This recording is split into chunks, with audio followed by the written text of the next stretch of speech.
पीर पंजाल पर्वत श्रृंखला से घिरी घाटियां, हरे घास के मैदान, देवदार, चीड़ और कैल के जंगल, खूबसूरत झील, बर्फ के मैदान। मैं कश्मीर हूं। मेरी तारीफ में मुगल बादशाह जहांगीर ने कभी मुझे धरती का स्वर्ग कहा था। आजकल मेरा नाम हर किसी की जुबान पर है, क्योंकि 10 साल बाद मेरी पनाह में रहने वाला हर शख्स मतदान करने वाला है, जिसके लिए सभी राजनीतिक पार्टियों ने कमर कस रखी है। कश्मीर को जीतने के लिए हर पार्टी तरह तरह के पैंतरे आजमा रही है। बीजेपी ने तो अपने घोषणा पत्र में जम्मू कश्मीर के 100 से ज्यादा मंदिरों के जीर्णोद्धार कराने का भी वादा किया है। तो इसी बीच मैं आपको बताने जा रहा हूं अपने अतीत का वो स्याह पहलू, जिसे जानकर आप सिहर जाएंगे, आपके रोंगटे खड़े हो जाएंगे, आप सोचने के लिए मजबूर हो जाएंगे, क्या कोई इतना वहशी भी हो सकता है? क्या कोई इतनी दरिंदगी भी कर सकता है? और कैसे कोई इतना दर्द और जुल्म बर्दाश्त कर सकता है? तो अपनी दास्तान सुनाने के लिए मुझे इतिहास के कुछ पीले पड़ चुके पन्ने पलटने होंगे। बात साल 1313 की, जब स्वात घाटी से ताल्लुक रखने वाला एक शख्स अपने परिवार के साथ मेरी शरण में आया। उस वक्त एक हिंदू राजा सुहादेव का राज था। शाहमीर नाम का एक शख्स उस वक्त अपने प्रभाव का इस्तेमाल करते हुए प्रधानमंत्री पद तक पहुंचा। इसी शाहमीर ने इस्लाम फैलाने की मंशा रखने वाले एक सूफी मीर सैयद अली हमदानी के जरिए कश्मीर में शाहमीर राजवंश की नींव रखी। इस बात की गवाही मुगल बादशाह जहांगीर के राज में कश्मीर में सैनिक रहे हैदर मलिक उर्फ हसन अली की किताब देती है। उसने अपनी किताब तारीख कश्मीर में साफ लिखा है कि कैसे शाहमीर के आने से कश्मीर की किस्मत बदकिस्मती में बदल गई, क्योंकि इसी शाहमीर के राजवंश में कश्मीर में मुस्लिमों का वर्चस्व बढ़ता चला गया। इसके वंश में सबसे खूंखार शासक हुआ शिंगारा, जिसे सुल्तान सिकंदर के नाम से भी जाना जाता है।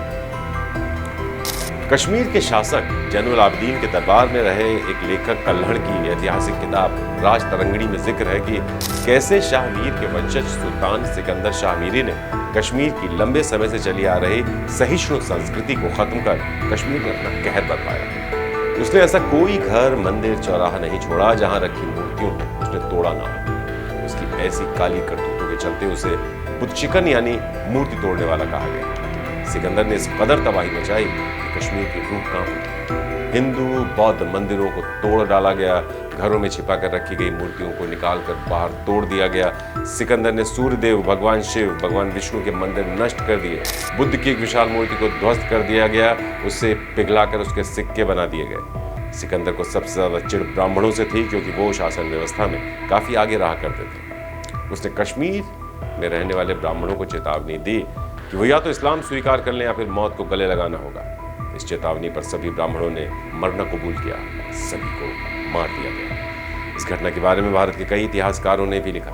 उस वक्त 7 मंडा यानी करीब 259 किलो जनेऊ जला दिए गए थे। एक मंडा 36 किलो के बराबर होता था। तो इससे अंदाजा लगाया जा सकता है कि कितने ब्राह्मण मारे गए। सिकंदर सिर्फ यही नहीं रुका, ब्राह्मणों को क्यों मार रहा था? तो सिर्फ इसलिए नहीं कि वो शासन व्यवस्था में ऊपर रहा करते थे। हिंदू धर्म नष्ट करना मकसद था, और हिंदू धर्म, रीति रिवाज, संस्कार से जुड़ा जो सारा ज्ञान है उसको ब्राह्मण वर्ग समेटे रहता है। तो ब्राह्मणों पर चोट करने की कोशिश इसलिए की जाती रही है हमेशा, क्योंकि अगर इस वर्ग को नष्ट किया जाए, इस वर्ग को मिटा दिया जाए, तो ये जो रीति रिवाज हैं, ये जो परंपराएं हैं, ये जो ग्रंथ हैं, श्रुति परंपरा से बहुत सारे जो लिखे भी गए हैं, इनका ज्ञान अगली नस्ल तक नहीं पहुंचेगा। तो ये भी इसके पीछे एक अहम कोशिश रही ब्राह्मणों को मारने की। खैर, सिकंदर सिर्फ यही नहीं रुका, उसने पूरे कश्मीर में हिंदुओं को ये चेतावनी दी कि या तो वो इस्लाम कबूल कर लें या फिर कश्मीर छोड़ दें या मरने के लिए तैयार हो जाए। इस दुखद घटना का सबसे ज्यादा जिक्र फारसी किताबों में किया गया। सिकंदर इतना अतताई हो गया था कि उसने कश्मीर के इतिहास से जुड़ी किताबों, धर्म ग्रंथों को डल झील में फेंकवा दिया। 1 लाख से ज्यादा पंडितों को डल झील में डुबोकर मार दिया गया। इनमें से कुछ को तो श्रीनगर के बट्टा मजार, जो कि बट्टा कश्मीरी पंडितों की समाधि स्थल हुआ करती थी, वहां पर जिंदा जला दिया गया। दरअसल कश्मीरी समाज के इस्लामीकरण करने के पीछे सिकंदर से ज्यादा एक सूफी, जी हाँ ध्यान से सुनिएगा, एक सूफी मीर मोहम्मद हमदानी का हाथ था, जो बेहद कट्टर सूफी उपदेशक था। सूफी और कट्टर समझने की कोशिश कीजिए। उसका कहना था कि काफिरों या गैर मुस्लिमों के मंदिरों को तोड़ दिया जाना चाहिए, इस्लामी राज कायम किया जाना चाहिए। हमदानी की इन बातों को सबसे ज्यादा अमल में लाया सिकंदर के वजीर सुहा भट्ट ने, जो हिंदू से मुसलमान बना था। वजीर सुहा भट्ट पैदाइशी कश्मीरी ब्राह्मण था, मगर वो मुस्लिम होने के बाद तो आतताई हो गया। उसने अपना नाम सैफुद्दीन रख लिया और सैफुद्दीन ने सिकंदर के इशारे पर कश्मीर में जमकर तबाही मचाई। लेकिन फिर वही हुआ जो ऐसे लोगों के साथ होना चाहिए। कहते हैं बुरे कर्मों का फल बुरा होता है और कर्म कभी पीछा नहीं छोड़ता। हिंदुओं पर अत्याचार करने वाले सिकंदर की तड़प तड़प कर मौत हुई। उसे हाथी पांव रोग हो गया, जिसे अंग्रेजी में एलिफेंटियासिस कहते हैं। उसे भयंकर दर्द होता था। इसी भीषण दर्द और पीड़ा से कराहते हुए 1413 में सिकंदर की दर्दनाक मौत हुई। इसी तरह सिकंदर के क्रूर वजीर सुहा भट्ट की भी मौत टीबी से तड़प तड़प कर हुई। तो ये थी दर्द और तकलीफ से भरी मेरी दास्तान का एक हिस्सा।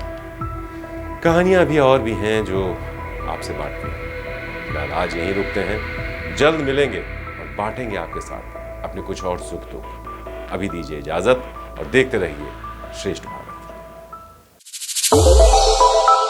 श्रेष्ठ भारत पर खबरों से जुड़े रहने के लिए चैनल को सब्सक्राइब और लाइक करें, बेल आइकन दबाएं और देखते रहें श्रेष्ठ भारत।